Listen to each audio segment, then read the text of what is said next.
All right, we got 40 seconds. Thank you. Can we go and bring us up here? That's right. I'm Aaron Michael Sanchez. Over there is Jesse Sanchez as well. We're all getting ready here. Want to make sure you guys can hear him today. Jesse, can you say a little hello? A little hello. All right, that's a pretty good size hello. So there you go. We got Jesse over there. Let us know if you can hear him. If you can, great. If you can't, then we'll have to figure that out during the break of the next break. I've been trying to figure it out. 10 seconds. And I think I had to roll back from the Windows update, and it fixed everything for me. Just so you know. So Magic. 2 seconds. That's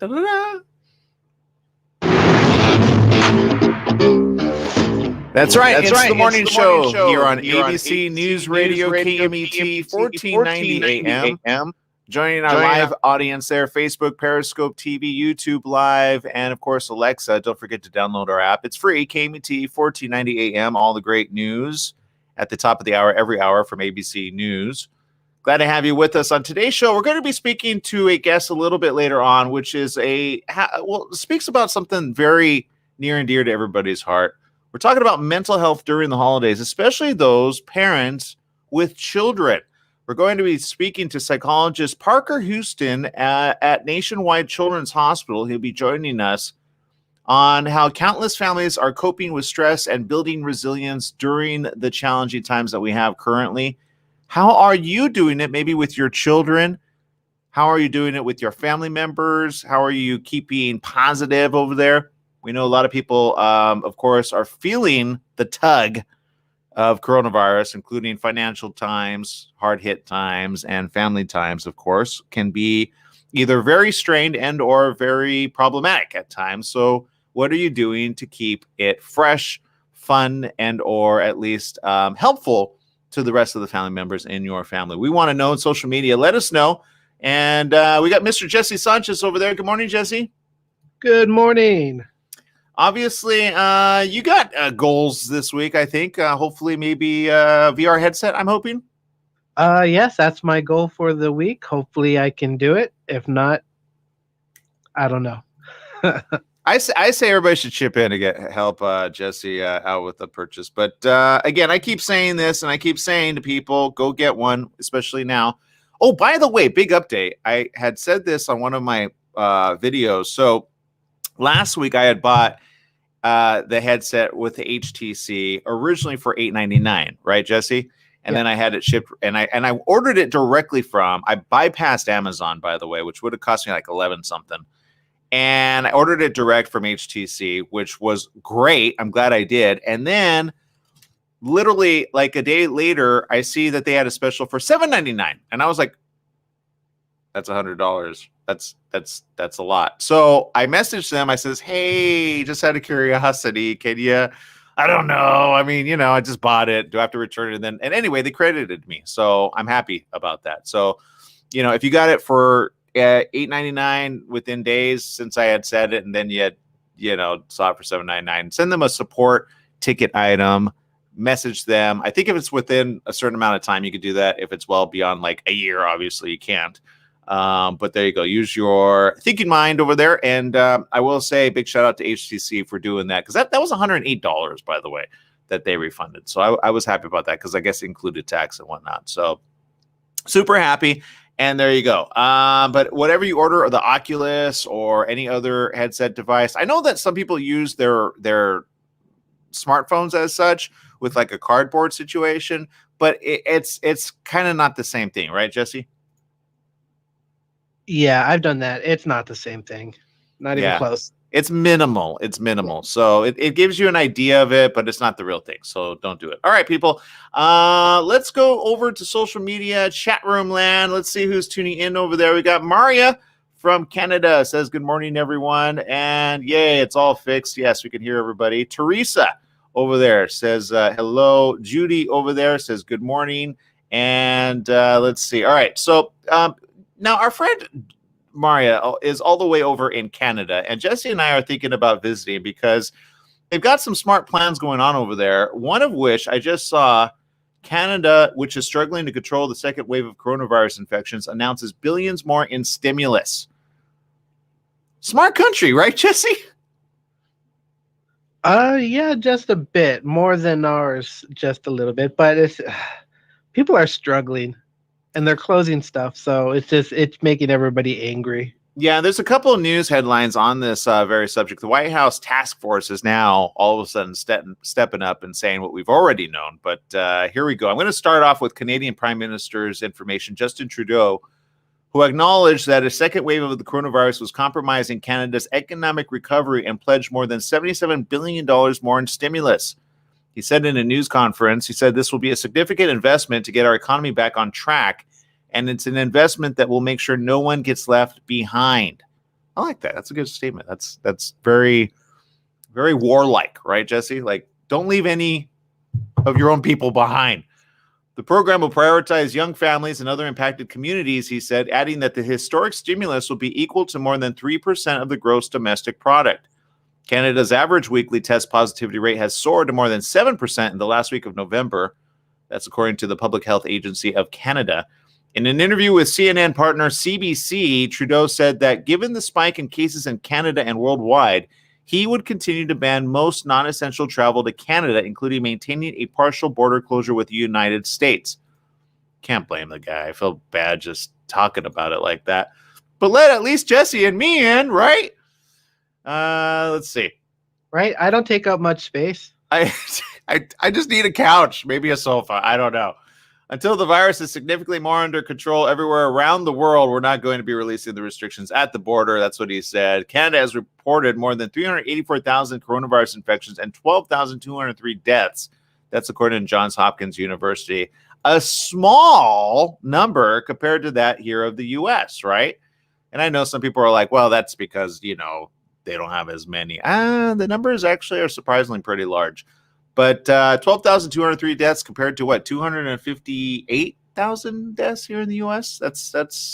I would block us from coming into.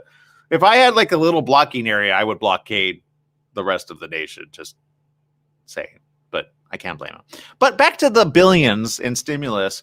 What are we doing here on the home front? Well, I'll tell you what we're doing. We're barely acknowledging, that it's a necessary thing to acknowledge. This is another headline, okay? I might go on a little rant just because I can and am.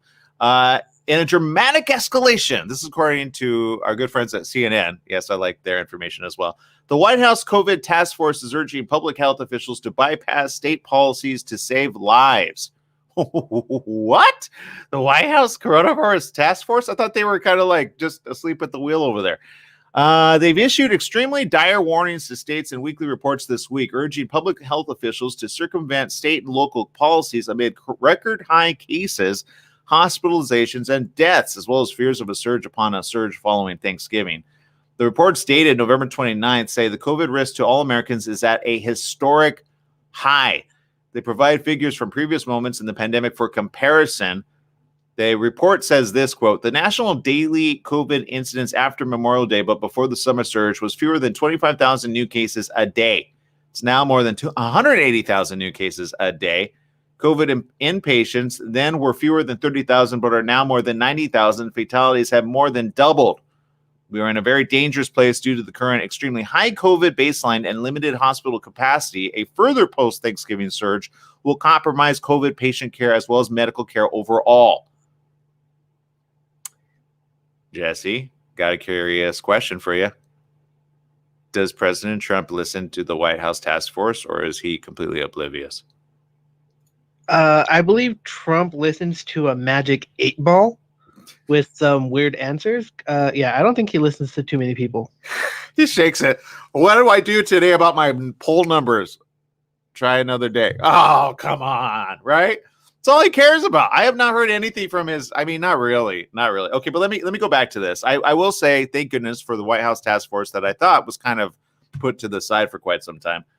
They have frequently pleaded in weekly reports with state officials to enact tighter mitigation measures, including mask mandates and indoor dining restrictions, urge public health officials to take matters into their own hands.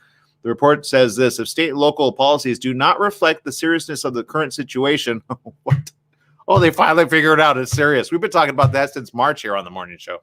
All public health officials must alert the state population directly. Jesse, do you understand what a 360 is? Like they did a full oh yeah, it's a problem. The reports offered this advice to public health officials. It must be clear that if you're over 65 or have significant health conditions, you should not enter any indoor public places where anyone is unmasked due to the immediate risk to your health. You should have groceries and medications delivered. I've been telling my mom that for a month and a half, by the way. Everything has been delivered to her. Additionally, the reports echoed comments from Task Force Coordinator Dr. Deborah Birx, who urged Americans who travel to behave as though they have the virus. She went on to say some stuff, but there you go.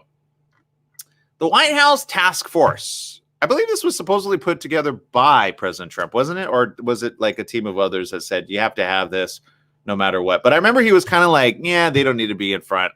And then whenever they'd speak out against him, he was like, nah, they don't matter, right? I'm telling you, listen to the smart people in the room. So there you go. What do you guys think about this? Is it just more obvious stupidity being brought to the fore? But hey, like I said, at least now, I hope, people say, oh, that's right, it is a real thing. Let's get through it. So there you go. What are you thinking about this? And then I saw this. This got me really upset because I remember having a conversation, Jesse, with somebody that we both know. I'm not going to mention his name, but it starts with a T and ends with a M. So you're still thinking about that. And he said to me, literally, I kid you not, I had like 3 people in the same room. He says, no. I saw a big expert say, and this was on his good friends over at Fox.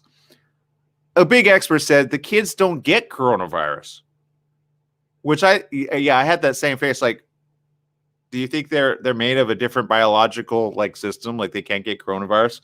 And the reason I say that is, here's a news headline. We have proof that kids are paying the price of COVID. Yeah, no duh. Remember when they were having discussions about going back to school? This was in, I want to say, May. This was the conversation I had literally with this guy. Yeah, no, I saw an expert talk, and he said kids don't get it in the UK, and so they're safe to go back to school. I go, what kind of an expert are you listening to? And where did you hear this on? Oh, this was on Fox. I go, well, that's a partial. Okay, you know what? I'm gonna agree to disagree. Just use your thinking mind. I said, use your thinking mind. These are little kids, and I said that the next day on the news morning show, which I'm sure he took issue with, but I don't care because I'm no longer over there. Yeah, that was at our good friends at the other TV station who ended up getting rid of me for spelling the truth out. But here's, and I have to share this because I feel like when you get vindicated, it needs to be vindicated a little bit more. According to this, the NWEA researchers cautioned that the data, of course, doesn't capture the full universe of students. They observed a larger fraction of attrition in the testing from 2019 to 2020 among minority students. It's exactly what they fear. The pandemic is affecting children of color more than white kids, and test scores are often disproportionately in schools with high rates of poverty, according to a new report for the nonprofit NWEA. The group analyzed more than 4.4 million test scores for kids in grades 3 through 8 across 46 states. But they're talking more on not just the test scores, but of course, how kids are also getting sick. Nearly 154,000 children were diagnosed with coronavirus infections in the week leading up to Thanksgiving. That brings the number of U.S. child infections to a total of more than 1.3 million cases. As documented in prior weekly reports, it appears that severe illness due to COVID-19 is rare among children. However, there is an urgent need to collect more data on longer-term impacts of the pandemic on children, including ways the virus may harm the long-term physical health of infected children. The count is not complete. The numbers come from 49 states, New York City, the District of Columbia, Puerto Rico, and Guam. But doctors still think it's time to send the kids back. Of course they do. Because they're talking about, of course, testing versus, of course, testing for coronavirus. But there you go. So what's going to happen? I don't know, but I do know this. We got to take a break here on the morning show. And it's sad when we see like stupid comments be made quite real all of a sudden of facts versus fiction. So there you go. Don't be the fictional person in the room. All right, we'll take a quick break. We'll be right back.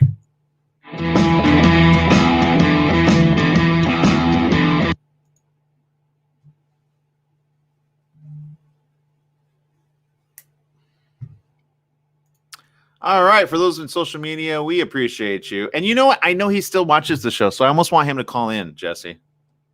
I didn't say it. Yeah, you did. Of course, let me know if he calls in. But he still watches the show. He still comments on my stuff. It's funny. Or sometimes I see his name pop up. For a moment, I'm like, TM. TM. Yeah, I was just, yeah, I know who you're talking about. Yeah.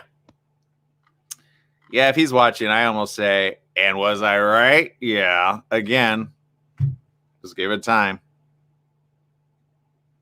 He probably still hopes Trump can win, too. Yeah, it's all right. You know, like I said, if Trump does the right thing, shoot, I'd at least be like, let's do another revote. Let's add more people into the mix.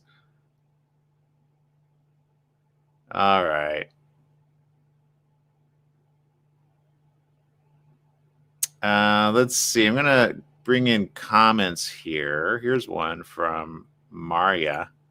It says my Visa card auto looks for 90 days for lower prices and credits me it. Oh, that's what cool app do you have for that? That's smart. I don't have that. I think she said it's part of her credit card or something like that. That's smart. That's good. I wish I had that. She actually dropped one of her comments says, and UK has approved the vaccine last night and they will be getting them out soon. So I think within the week, the UK will be getting the vaccine. Yeah. Yeah, I saw that. That's good news. It is. I still would watch it very closely. See what happens over there. Yeah, I think I listened somewhere on the news. I can't remember what I was listening to. They were saying how somebody from the UK, what's their stuff called? Parliament? Yeah, the Parliament. Yeah, they were saying how, I think one of them was saying that they would be willing to take the vaccine to show that it's safe. That's the kind of politician I want. Then you know what? More power to him. Right? I still would wait. If you can wait for a good 90 days. That's my theory, and I'm sticking to it. If you can wait. We have 20 seconds. Yeah, if you can. That's the hard part.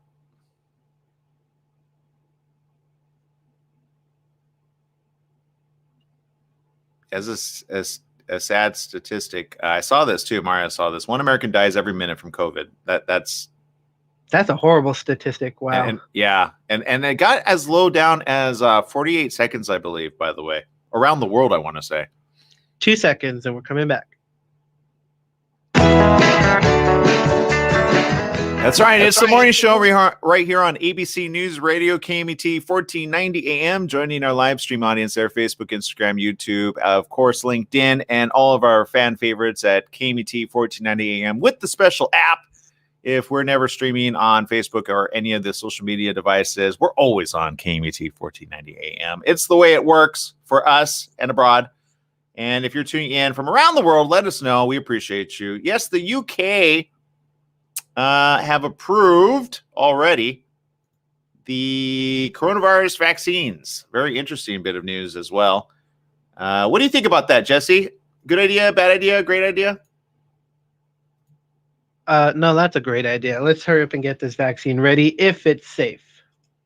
Yeah, that's my only question, and that's only my cause for concern. I wouldn't be all in the situation of, yay, we're fixed. And I certainly hope nobody actually starts proclaiming that for quite some time, because just because they have it doesn't mean everybody's going to get it. According to this, the European Medicines Agency plans to convene a meeting by December 29th to decide if there's enough safety and efficacy data about the vaccine developed by Pfizer and BioNTech for it to be approved.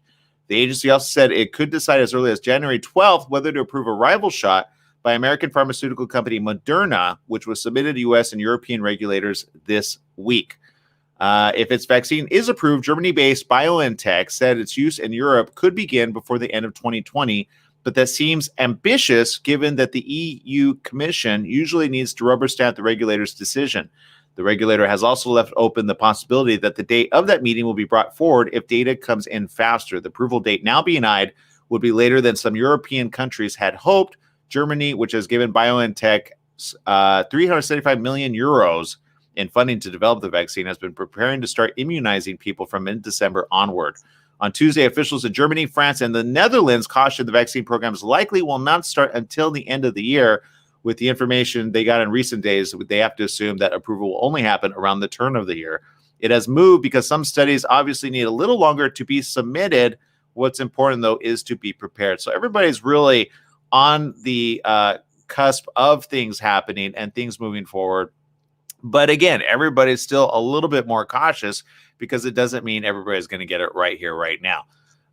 But you will see a lot of these companies, BioNTech, Pfizer, Moderna. You're seeing a lot of this. And again, you're dealing with a worldwide scale pandemic. So the question is, who gets it first? Who gets it among the countries? Who, in the end, may even, they say they're not going to want to make a profit on it, but you always wonder how much they're going to charge for it at the end of the day.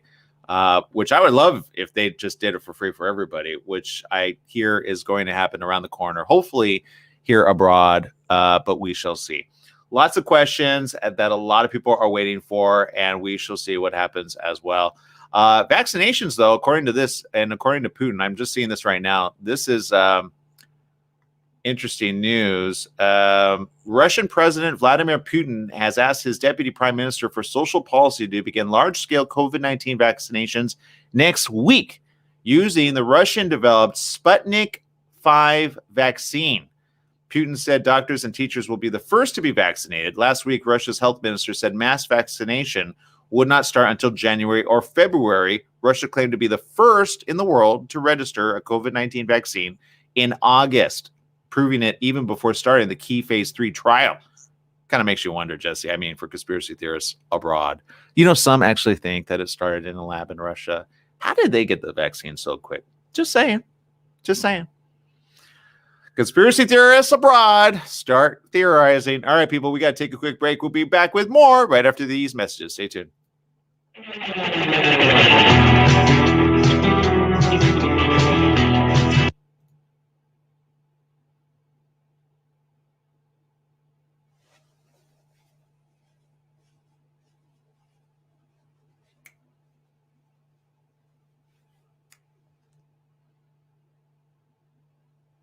All right, we're on a commercial break. However you're tuning in, we appreciate you. If you're listening to our other show on KMET, you're probably listening to the advertisers there.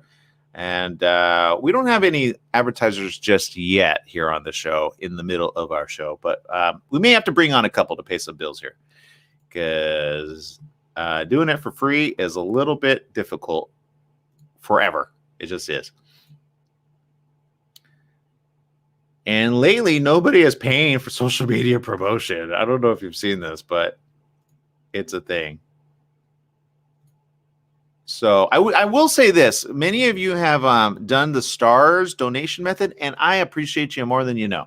Unfortunately, it doesn't always come up on my program here unless I bring it up there. So if I am not giving you a valid thanks, it's because I didn't see it. So I'm gonna pull it up right here on my iPhone right now, so I can see comments there. So I know some of you have done that because I look at the stars and go, oh, see, like for example, Rosalie sent 50, 100, 100. Well, thank you, everybody. I appreciate you, Rosalie. Thank you. I appreciate you. I see that now. Katya Vanderlyn, 120 stars. Thank you. Let's see. So let's see. Rosalie did 150, 120. Thank you, Katya. And again, for all the days that I've missed you, I apologize ahead of time. I really do, because I see those numbers. I'm like, oh. And I appreciate you. I really do. And they all add up. They all add up. So thank you. Let's see. Maria. That's funny. You may not like Fox, but I watch Fox from time to time. Do you know why, Jesse? Why is that? Because I like to hear what the other side has to say, any side. Does that make sense? It makes sense, and we have 45 seconds. I just don't like to hear stupidity, that's all. And I hear stupidity all the time. But sometimes they're not very stupid. Sometimes they did go against, the grain a couple times. I was like, you know what? Somebody's trying to fight over there. Each to their own. I get it. Republicans need their platform. Democrats need their platform. I get it. Where's the independent person in the room, though? Be the independent person. You can flip sides. like that. 10 seconds, and your caller's ready to rock. All right, cool. Thank you. Let me bring up his info here.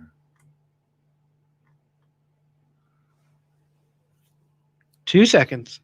Thanks.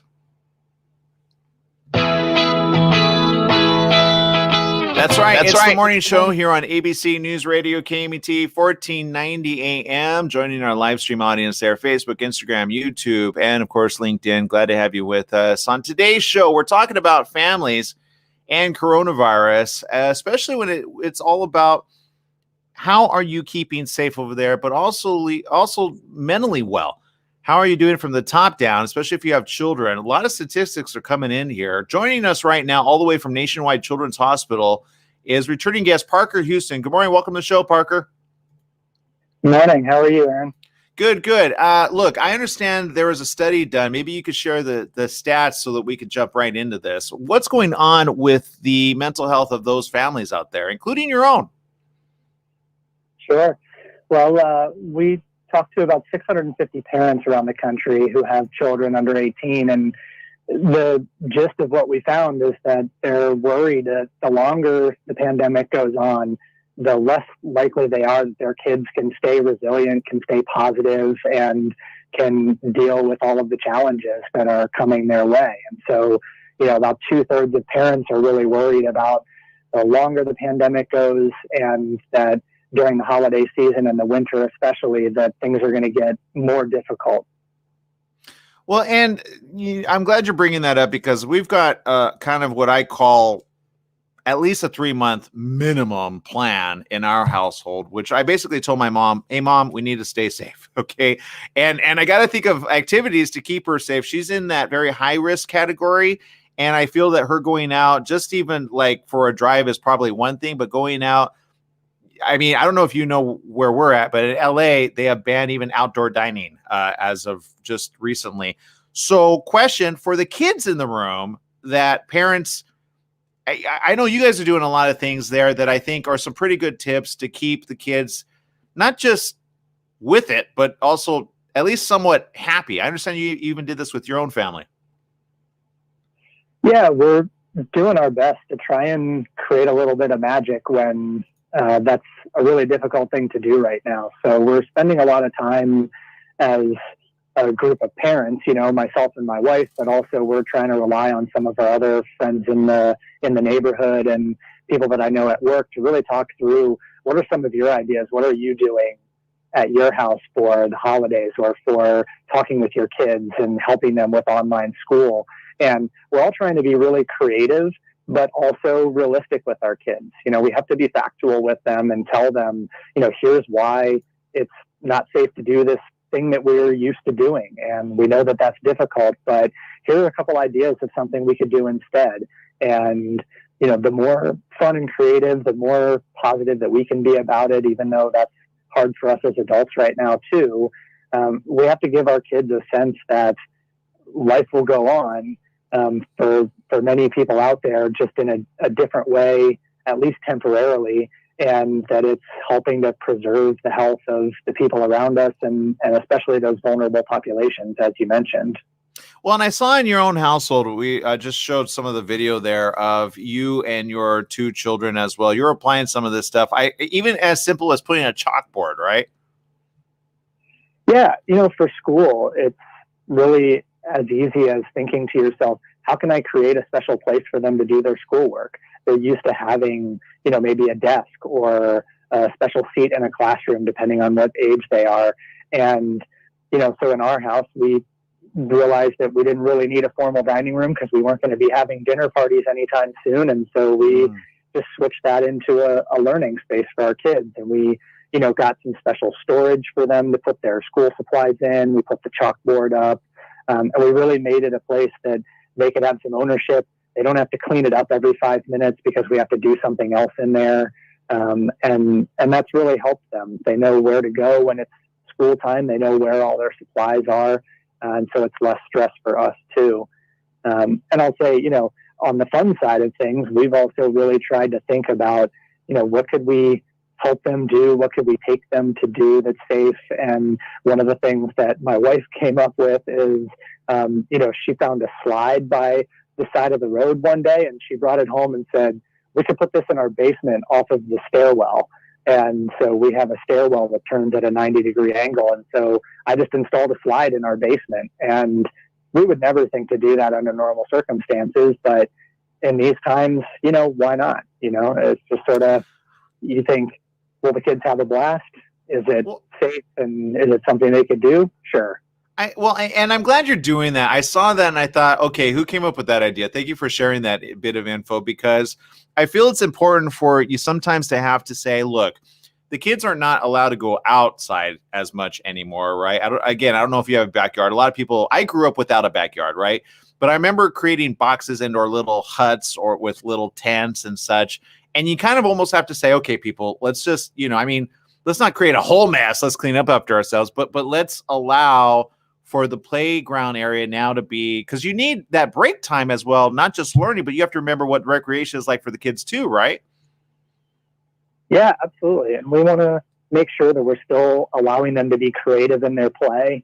It's really important for kids of all ages, even as they get a little bit older, that one of the things they do outside and one of the things they do with their friends is they get creative, and they think of a box as more than a box, and they think of swings as more than swings, and they come up with fantasies that they can play out. And so at home, many of us, I think, in our houses are used to, you only do this in certain places, and here's your play area, and we want it to be clean. And I think as parents, we need to relax that a little bit and reason and say, let's foster this creativity. Let's do an art project that we wouldn't normally do and put some newspaper down and make a mess, because that's what's going to help them keep their brains healthy and keep their creativity flowing, despite having some limitations on those other places they used to do that stuff. Well, and again, being a psychologist at Nationwide Children's Hospital, I got to ask, this time during coronavirus, and especially among the children, what's the feeling in the hospitals, like a bird's eye view of that situation? Because it's got to be a lot more stressful, because I know from the top down, you've got physicians that are trying to work sometimes double shifts, nurses trying to work triple shifts to cover for other ones that are currently getting sick and have to be at home. But what's that look like there?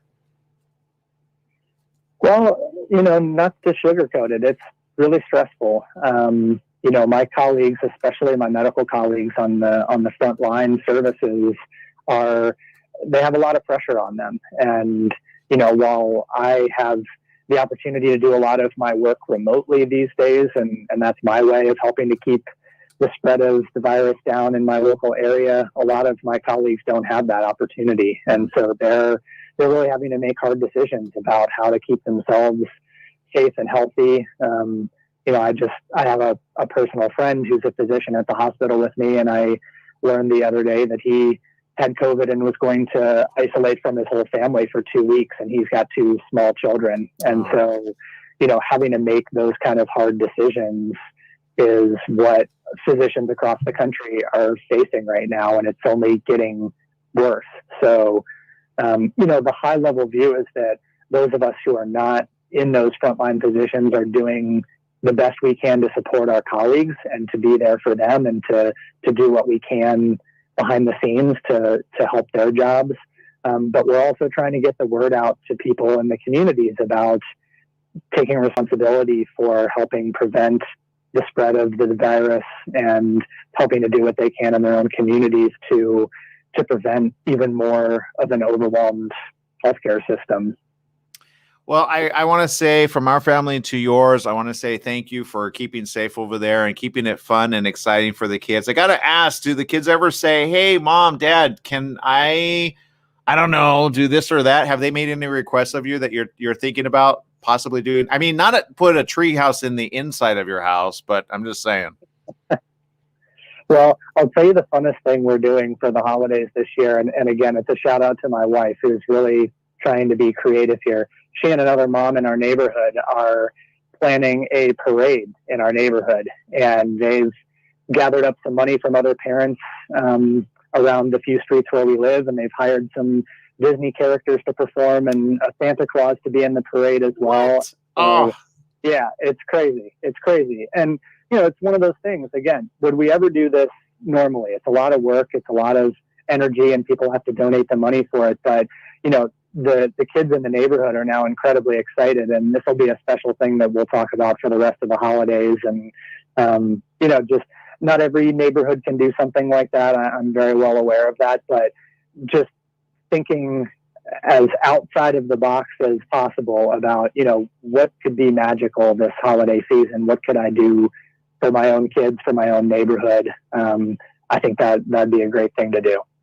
If you're just joining us, again, we're speaking with Parker Houston, who is a psychologist at Nationwide Children's Hospital. I want to say, Dr. Houston, thank you for spending time with us, and thank you for doing all that you're doing to keep your family safe, and, of course, families across and around the world with better ideas on how to keep it fun for the whole family. Absolutely. Thanks so much for having me back. Absolutely. All right. So there you go. Some very important information and good idea to think about some of these things outside of what you normally do, right? I know some parents are very I'll just say it right here, right now, clean freaks, and they get frustrated when things aren't put back. But sometimes you have to let go just a little. And then, of course, help remind the young ones, hey, don't forget to pick up, and then help them pick up, right? Help them pick up. I remember thinking way back when, whenever the little one, he was 6 at the time, he was like, I don't get it. And it was like, do you want me to help you clean your room? Okay. And so we would do it together. And that always is helpful instead of just saying, clean your room, to say, would you like help? Because sometimes they need to figure it out eventually. And I remember him saying to me a couple times, can you help me clean my room? Okay, let's go ahead and help you clean your room. So as long as they pick up and learn to pick up after themselves, that's always a good thing. But my point is this. Remember, they got to stay inside more often than not, and they get stir crazy. They have all that energy. So let them play the video games. Let them play on Roblox. Let them play on all that fun stuff, because at least they're keeping their mind going, right? So there you go. That's my story. I'm sticking to it. All right, people, we got to take a quick break. We'll be back with more right after these messages. Stay tuned.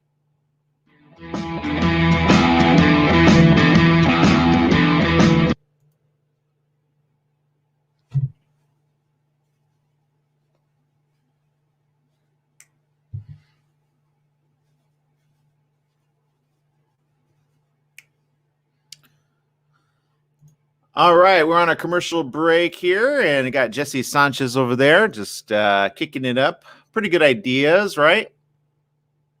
I think if you were a kid, I'd be scared about some of the stuff you would do, Jesse. I'm recalling some of the stuff I did as a kid, and I am truly scared. I'm surprised I'm even alive. Come on. Oh, I feel bad for your brother. I really do. I do. So how many of there are you? I have an older brother and a younger brother. Okay, so you're the middle. So Yes. You and your brother. Oh, got it. So you're Malcolm in the middle, Jesse in the middle. Pretty much. Got it. Okay. Let's see. Social media comments. Let's see. Algenia says this. I came from a large family, 13 brothers and sisters between another family. I learned to entertain a big crowd at home with my brothers. I learned how to keep my brothers busy, art and building things, cars, trucks, dancing, singing. Have 82 nieces and nephews. Believe me, I got ideas, parents. Like Prince says in his song, call my name. All right, so there you go.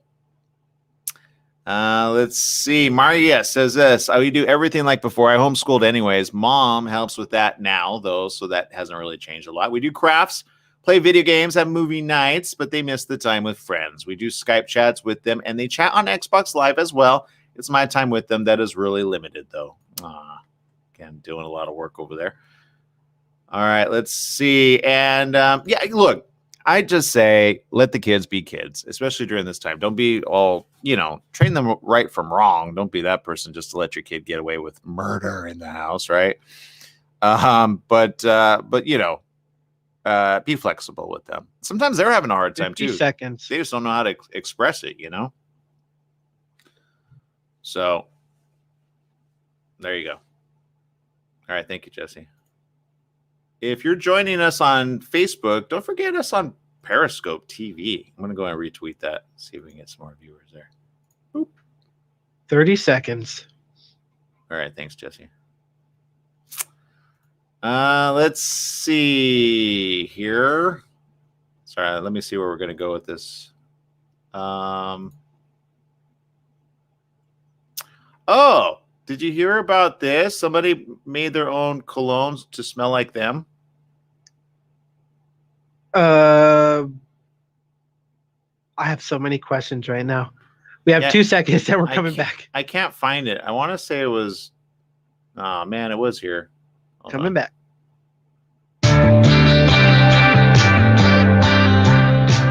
That's right. It's the morning show here on ABC News Radio, KMET 1490 AM.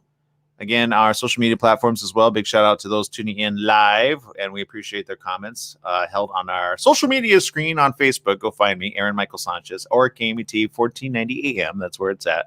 Don't forget to download our app. It's free. KMET 1490 AM. Just type it in on your Android and your iPhone device, and you'll be able to see it right there and really quick. Lots of stories breaking. Here's one. CDC 14-day quarantine can be shortened for some. What? No way. This is crazy. Who knew that? Let's see. New guidance from the U.S. Centers for Disease Control on Wednesday, that's today, says quarantine periods can be shorter than 14 days for some people. I almost feel like not sharing this because then some information is going to get out that might be a little problematic, right? But I'm going to read it anyway, just to let you know. Again, this is what they're saying, so we'll see. The CDC continues to recommend quarantining for 14 days as the best way to reduce the risk of spreading COVID-19. Dr. Henry Walk, who serves as the agency's COVID-19 incident manager, said during a telebriefing, Walk said there are 2 acceptable alternative quarantine periods. Quarantine can end after 10 days without a COVID-19 test if the person reported no symptoms, or after 7 days with the negative test result if the person has reported no symptoms. People who have been exposed should still watch for symptoms for 14 days, especially if they end quarantine earlier. According to Walk said this, I want to stress that we are sharing these options with public health agencies across the country so that they can determine how long quarantine periods should last in their jurisdictions based on local conditions and needs. Everyone should follow the specific guidance from their public health local authority about how long they should quarantine. Reducing the length may make it easier for people to quarantine and lessen stress on the public health system as new infections are rising quickly. And again, very important for doctors and or nurses that are said, we got to have you go. Because some people don't have any actual situations up in their body, right? But are they through with it? I don't know how long you have it to when you can transmit it to others. So I'd still be very cautious on that. But there's some theories coming out, which we'll see if they're going to last or not. I think it's just a little confusing, kind of like the tier system of purple versus what are the other ones? But I think all of California is purple now, Jesse. Did you see that? Yeah, we're the eggplant state. Pretty much. So there you go. Be careful out there. And remember, life is worth living. So don't throw caution to the wind. And there you go. Let's see. Over 1.3 million U.S. children have tested positive. Yes, that's since the start of the pandemic, according to a weekly report by the American Academy of Pediatrics and the Children's Hospital Association. The report found that 153,000 new cases were reported. Total number that have tested positive are 1,337,217. That's just in the U.S. alone. But there you go. So again, we're talking about the children for today. And if you're just joining us, we had a very interesting interview with the Children's Health Hospital, Nationwide Children's Hospital, Parker Houston, who gave us some interesting, and so here are some numbers that I know he didn't really cover, but just so you know, 57% of parents are running out of ways to keep their kids positive as the pandemic continues. This is on a study that they did. 62% of parents believe the upcoming holiday season will be difficult for their kids' mental health, and 66% of parents are concerned their children's mental health will suffer more than it already has as the COVID-19 pandemic continues into the winter months. Again, these are thinking parents that have been thinking, what do I do next to keep my children happy, right? Sometimes we forget about the children in the room, thinking, they'll get over it, not knowing that they're feeling our energy as well and or our anxiety. So sometimes you have to kind of just remember what it was like. Jesse, did you ever, in school, have a school day where it was raining outside and now you had to stay inside and you had to, think of ways to make it fun for everybody? No, I have never had anything like that. I wish. So you just went outside and just like completely had fun every rainy day? Is that what happened? No, we just do work. We just do schoolwork. See, like but remember when they had like, what would they call it? PE, right? They called it PE time. Did you have that? Like, and then you would go out, but when it was a rainy day, they're like, oh, you can't go outside. So we would play indoor games. You didn't do that? Hey, you're talking about like elementary school? Yeah. I have no idea.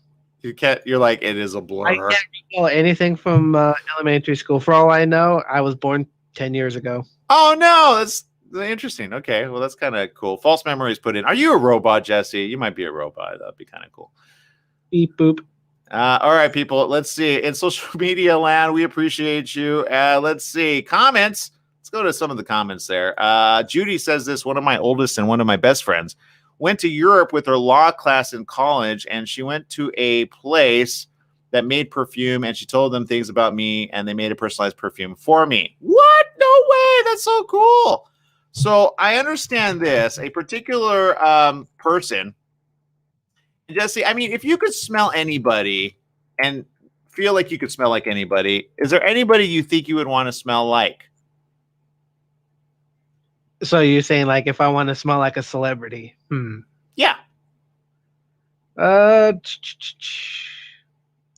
go with something classic. I'll go with a Sean Connery. Right? Like at what age? Because is it too soon for that? But I mean, like, okay, like Sean Connery and Indiana Jones, Sean Connery, or Indiana Jones, like, as a, at 80. Sean Connery. Because certain age groups are like, you know what I mean? Like certain. That's I remember way back when we had, I remember this woman, her name was Treva Bowden. Okay. And we would pick her up because we would go very early to a district convention. At the time, I was very, very young. I think I was like 8 at the time. And we picked her up and drove her all the way from LA, from her little home or mobile home that she had, all the way to Woodland Hills. And I remember thinking when she get in the car, what does that smell? And she put on the perfume like crazy. And I realized why, because, oddly enough, like you ever like get surrounded by a certain age category, you're like, there's a smell that I don't know what that's coming from. And if those of you know what I'm talking about, you know what I'm talking about. I'm just going to leave it there. But would you want to bottle yourself in a candle smell? Jesse, curiosity, do you think you smell that good more often than not? I don't know. It all depends on the person. Do they want to smell me sweaty? But you know what? I do remember, who was it? Gwyneth Paltrow. Didn't she make a candle? The smell like her nether regions? Yes, exactly. I remember that. I remember. Yeah, I don't know that I wanted to try to smell that. Drake, though, is dropping a candle that smells like, well, Drake.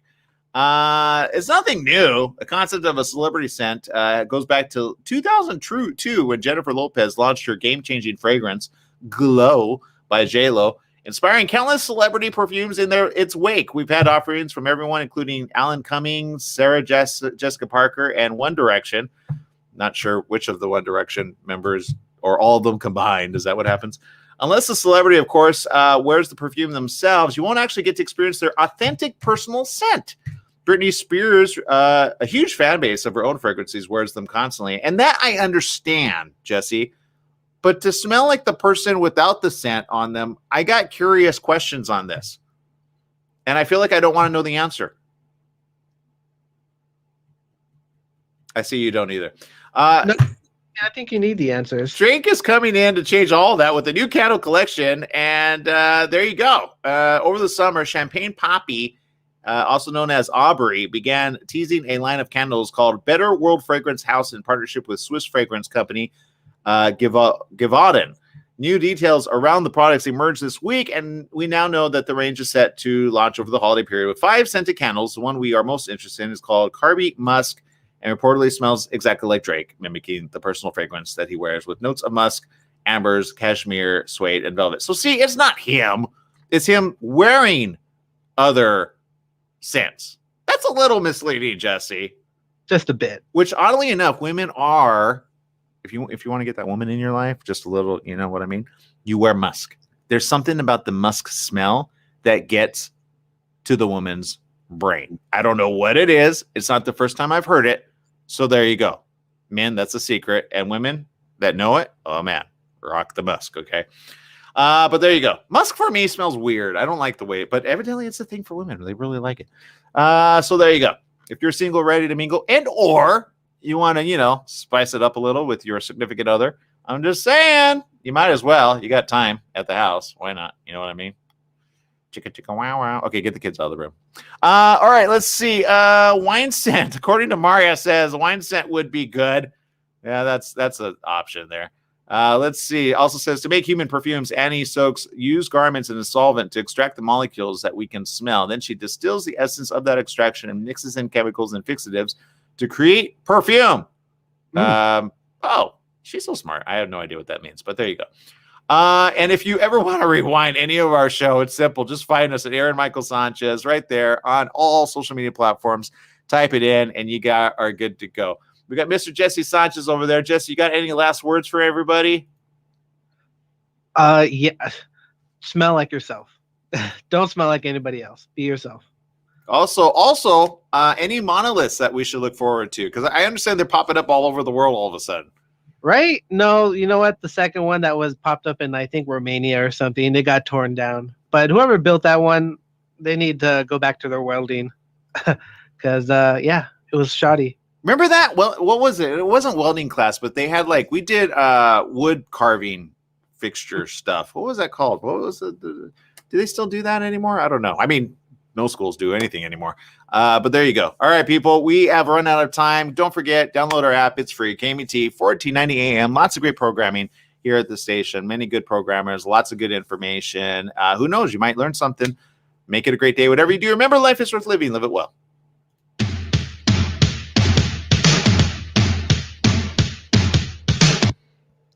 All right, for the rest of you tuning in, we got to let go of Jesse and our social media chat room over there. Never! That's right, I'm still here.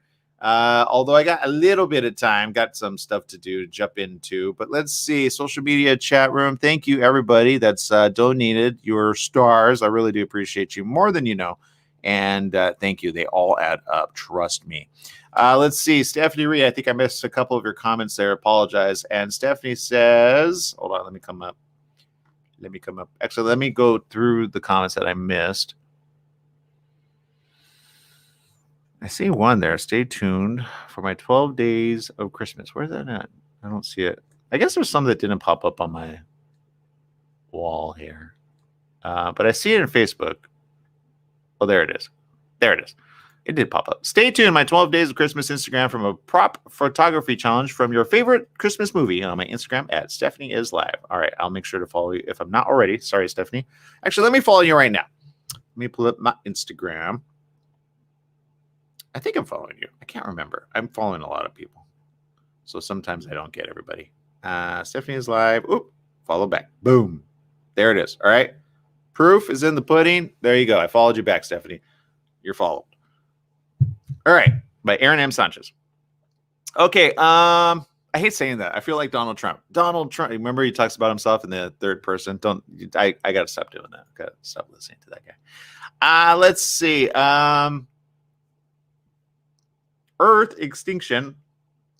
God, I hope extinction of Earth is not happening. Don't put 36. Is that in 2030? Is that what you predict? God, I hope not. I had corona for Thanksgiving. Hangover virus was fierce. Oh, man, that's terrible. Let's see. Teresa says Trump listens to the voices in his head. You know what? I think they could get him on that. The insanity plea deal, right? I think that dude's got something wrong up there. The way he talks is very upsetting. He literally said my brain or my mind. I think he said my mind is not going to accept the results for 6 months. What else does your mind say? I want to know. Let's see. Teresa says the film and television industry is slow restarting, which is putting projects on hold. We are using the time to organize and line up people and resources. One of my projects will tell veteran stories as they work together to find new coping skills for their physical and emotional challenges. Veterans will also be given priority for all jobs. Would you like to know more? Feel free to broadcast it right here in the chat room. Let's see here. Yeah, I have a lot of people and friends in the world of film, and I've heard a lot of different theories of what we're going to do in the coming weeks ahead. But here's what I can say. Plan for at least another 3 years. If you can plan for another 3 years, you'll start thinking of things completely different versus saying, no, we have the vaccine. Everything's going to be happening. Very cool, very, very simple, very fast. And the reason I say that is, hey, if I'm wrong, you're ahead of the curve, right? I think you can save a lot of money, technically, by thinking outside of the box, working virtually. You really can. There's green screen capabilities. There's abilities to bring in VR. The animation is a lot simpler with programs that I just shared on social media a couple days ago with a program called Blender. And Blender is a pretty cool app. I think a lot of people should start applying that. I've got friends in the industry that have motion capture cameras, which I can't wait to talk with them and throw out some ideas as well on how to make some safe ways of doing film and or television and or just mini movies even. Although I feel there's not really a drive for mini movies as much. So there's a way to do that, but I'm not ready to share that just yet. I've been working on the details behind the scenes, but there you go. So yeah, the media world is changing as we speak. If you notice any of the broadcasts in news media, they usually have two people in the room that are broadcasting completely like 8 feet apart or 12 feet apart in some cases. And every broadcaster and or reporter is either on the street or in their house doing it from home. So there's going to be a huge influx, I believe, of social media platforms coming out, which will help augment this eventually. People are doing it right now. I've consulted for a total of 8 different projects in the coming last couple of months rather. And each and every one of them has said, how do I make it so I can keep it here in the house? One was a church pastor, which I actually consulted for. We put his whole project together and it was a pretty penny. But I feel that churches that do that ahead of the game are well ahead of it. And we did that back in, I want to say we started in April and ended in late, actually last month, to be honest. And they're good to go. They push play, they push record. They've got volunteers recording them. You could do it virtually, technically. I was wanting to show them that, but we didn't get that far into the project. But my point is this, there's ways to do it for you and or your family and or your church organization. It's not difficult. So for all those church organizations that say, we can't meet, blah, blah, blah, blah, blah, I say, yes, you can. There's ways around it. You just aren't thinking with your head. But keep people safe and keep connected with everybody. We have a social media chat room for a reason, to keep people connected. And I love it when you all share your own stories of positivity and do things and say things that help keep, I think, not just me, but other people in the room quite happy. All right, so let's see. We've got other people here. Let's see.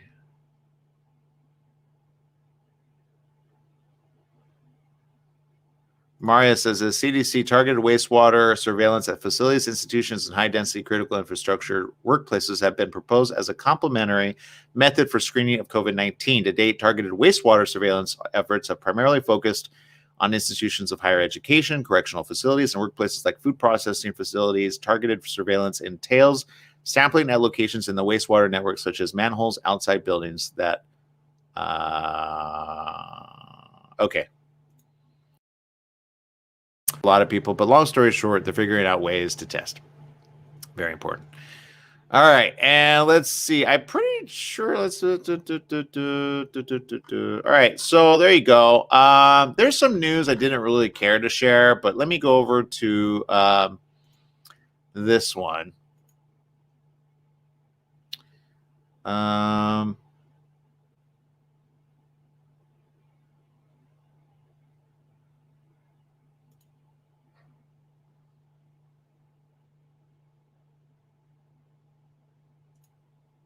I'll do this one. Lady Gaga and Oreo. All right. We need some fun stuff information. I'm going to try to implement some, at least, I don't know if it should happen at the beginning of the show or at the end of the show.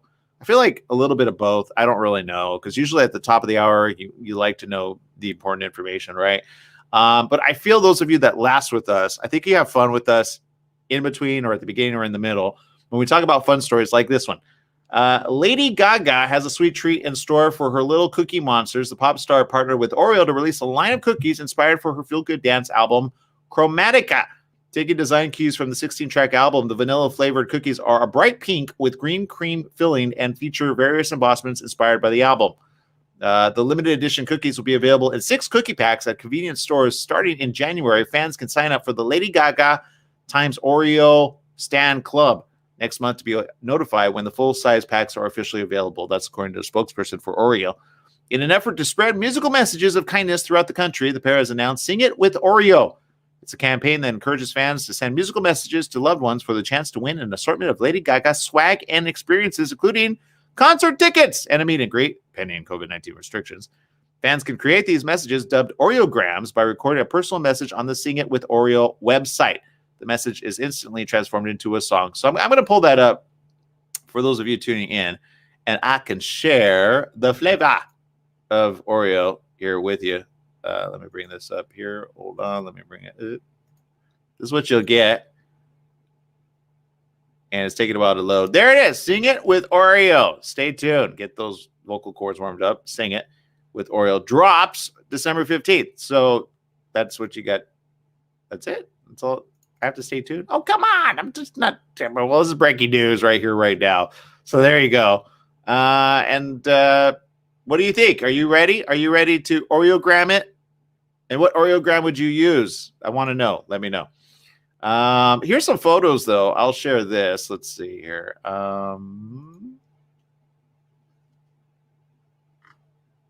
share this one. This is let's try this here. Quick and fast.